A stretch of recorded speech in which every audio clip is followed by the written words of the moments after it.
there! In today's video, I'll show you how to confirm if your Samsung Galaxy A55 is original or fake. Let's get started. So, the first method is we would need to open the phone app and then go to the keypad.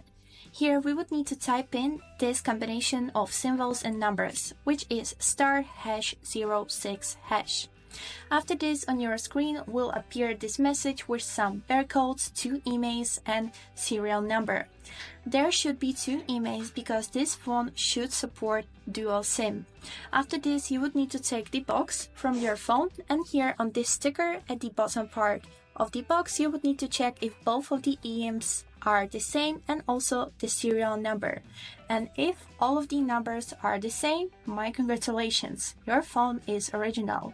Let's move on to the second method, and it's checking the serial number on the back of your phone. If you will take a look on the back, here at the bottom part with little small letters and numbers, you'll be able to find the serial number.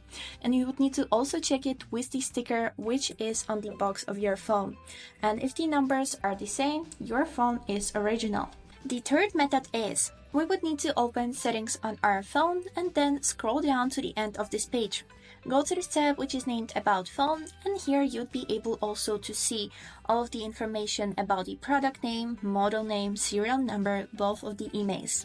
And you need to also make sure that the serial number and emails are the same as on the box of your phone. And if yes, your phone is still original. And now to the last, fourth method. For that, we would need to open the phone again and here enter combination which is *#0*#. After this, on your phone will open this menu with some tests for the screen, vibrations, black, front camera, sensor, fingerprints, and every function that your phone should be able to do. And if your phone is able to do every of these tests, then it's original. And that was it for today. I hope this video was helpful for you, and thank you so much for watching.